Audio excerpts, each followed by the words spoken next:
So I wanted to say, so when we talked about the presentation, we wanted to make sure we had some time at the end if there were more individual questions that you might have, or if you have a copy of your resume or cover letter and want us to take a look at it with you. So I want to make sure we set some time aside to do that. But there are some more general things that we can talk about and build off of what Annette talked about to make it more social work specific, and talk about at a master's level what we have all seen in the field.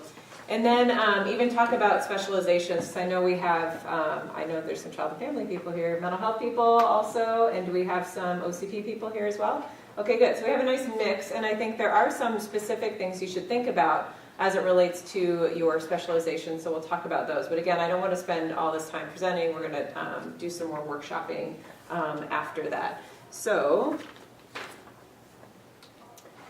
okay, we did that already. Okay, so just some recommendations when you're thinking about, oh, I'm outside the box, outside the box. In terms of looking for job postings, and when you find those, kind of reading them and understanding them. Some of them are a quick paragraph, others are pages long, and you're trying to figure out kind of what they want, what are they looking for. It's helpful to know, I think, what is the agency. If it's not an agency that you've interned at or that you're familiar with, go on their website, find out as much information as you can about the agency. What does the structure look like? What is the philosophy, mission, and focus of that agency? Who do they serve? What part of the community are they located in? And read that job ad posting very carefully. What is the position? Is it clinical? Is it case management? Is it an advocacy position? Think about what the position is, regardless of what it's called. Try to figure out what it's about. When does it start? Well, if they're looking for someone for next week, that's probably not, going to work for your schedule at this point. It might, I don't know if you can be flexible. But if you're looking to take a break after graduation, or if you wanted to start in the fall, or later than that if you wanted to take some more time off. So think about when it starts. What are the skills and experience they're looking for? Typically, the job ad will tell you what they're looking for. Sometimes it's a little bit more cryptic, and you have to kind of figure that out too. But take away some of those words in terms of what they're looking for in the job ad. And then what materials do you need to submit? Some of them are pretty standard. Send a resume, cover letter to this email address, or by mail, or stop in and drop it off. Or some of them require an application that you fill out. So you might have to fill out an application, submit a resume, a cover letter, 3 references, your transcripts, a letter of reference maybe instead of just the names of references. So look exactly in terms of what they're looking for in terms of material, and make note of that. Don't submit what they're not asking for, okay? Just because you have all of those things, if they don't want them, they're not going to look at them. It's not like it's extra and seen as an added bonus to it. So look exactly for what they're asking and submit that. And then what language do they use when describing the position? So does it seem like they're looking for somebody who is more clinically focused, who has experience working with a specific population, and really just take those to heart in terms of how you structure your cover letter and how you customize. You were talking about, how you might customize some of the things that you include on your resume. So, some volunteer work that I did at the hospital might be more relevant for one particular job that you're applying to, but then there might be one that might not be as relevant. So maybe cut that out or modify it in terms of the language that you're using, so that it speaks more to the position that's available. Okay.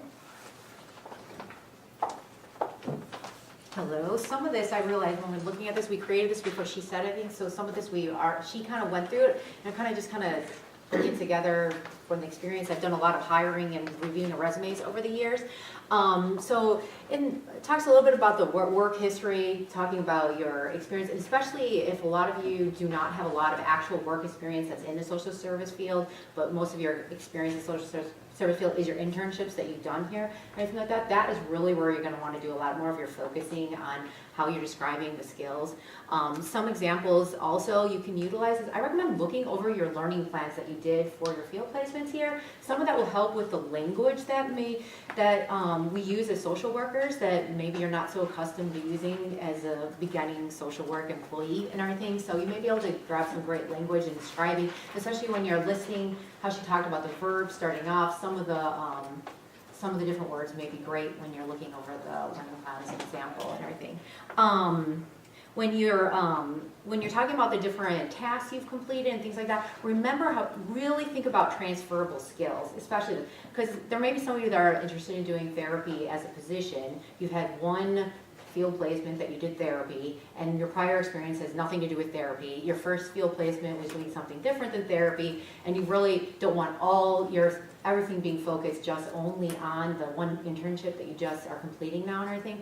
Utilize some of the skills that you've had, either whether it's in jobs or volunteer experience, or in your first field placement that maybe you're doing some case management, you're engaging clients. Those are all very important things that you're going to be doing in therapy and everything like that, and being able to transfer those skills and list those things down in both jobs can really kind of beef up with what your experience looks like on paper and everything. And also, as was talked a little bit before, I recommend having multiple resumes, especially if this is your first job doing social services and you may be applying to different things. You may apply something that looks like what you dream, what you want to do, and then there might be the reality, I need a job, so I've got to find something that's maybe similar to the field placement I did. Or you're going to apply to the field placement that you're currently at to gain employment there since you have the experience in there. But the jobs are completely different. I definitely recommend coming up with a couple of different resumes that kind of geared more towards, so the language is talking and more about, maybe one's more for case management and maybe one's more for advocacy work because that's what you would like to do and everything. So just things to think about. Obviously, you want to make sure that your email address, as she said, is like professional. Also, just to note, I know this is not like something that people feel good about, but consider that your home address may be judged poorly or in your favor and everything like that, and that it is okay if you feel that that is going to be discriminated, to take it off and just have your email address have it. I've had that happen many, and I wish that that wasn't the case and people did judge people by where they live. Some examples may not be what you think. It may be that you're living out in DuPage County, you want to get a job down in Chicago, working on the west side of Chicago, and somebody's going to look at your resume and be like, oh, she's not going to have a clue of what it's like to be on the west side of Chicago, which may not be. She doesn't know you, anything like that. But things to think about. Definitely keep your resume. I prefer one page, as I said, 30 seconds, looking over and getting it out if at all possible. For your cover letter, she talked about that. Obviously, you want to do it for a particular job. Other few things that I wanted to say. I took notes. Let's see. Oh, yes, spelling and grammar. Please have someone else read your resume before you send it, because sometimes spelling and grammar checks and everything like that are great, except for when words are actual words that in English language but are not the word that you're trying to do and everything. So make sure that somebody reads it. I know for myself, if you don't have someone read it, I read it out loud to myself to make sure that it makes sense and everything. But some things to think about before sending out, because you don't want to be skipped over because you misspelled something, or heaven forbid, don't spell Jane Addams wrong, like they did on the t-shirts at the bookstore last year, but that's another story in itself. So things to think about, to definitely check that out. So. You might want to talk about anything you want to add to this particular slide? Oh yeah. So like for the address thing, like if you're applying to like a job like out of state, like Yeah. just don't even put the address, or like. I mean, you can or not. I mean, if you think that having a Chicago, they're obviously not going to know addresses in Chicago and everything like that. I don't think it matters so much. I just want you to be aware that some people, unfortunately, are discriminatory in that way, and it's unfortunate, but it is a reality and something just to think about. Do you mean that they might not consider you because you Right. live out of state? Yeah.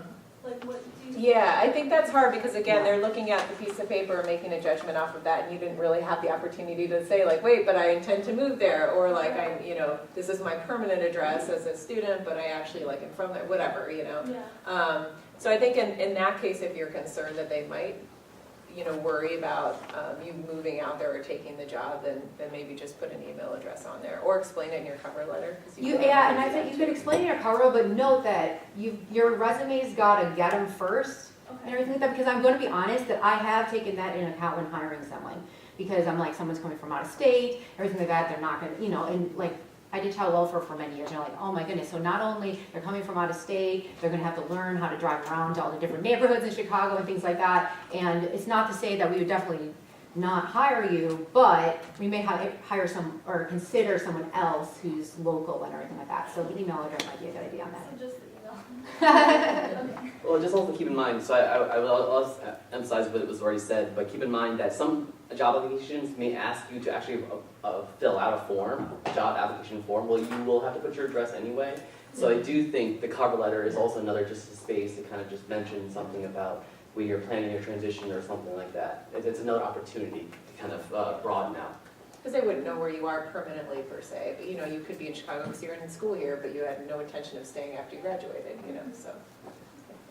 Well, yeah, and then reiterating about the references, do not attach your references to your resume. It happens all the time and everything. Don't do it. Wait until you get an interview, bring your reference sheet with you, and until they ask for them. So usually at the bottom, I usually write like references available upon request.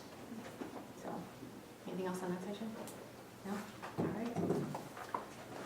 Also, in terms of the spelling and grammar and having someone else review it, back in the box, see, I'm so bad at this. You can create a template cover letter, like use a lot of the same language. Just be really careful that you are customizing it for a different position. So some of them it could be transferable, but if you forget to change the name on the agency and you submit that, believe me, I've seen that. And nobody wants to get a resume of the cover letter for another agency and, wow, they're really serious about this position. They forgot to, switch that out. So just make sure you're reading it, every time you send it out, you're reviewing it and making sure that everything on there is accurate and correct.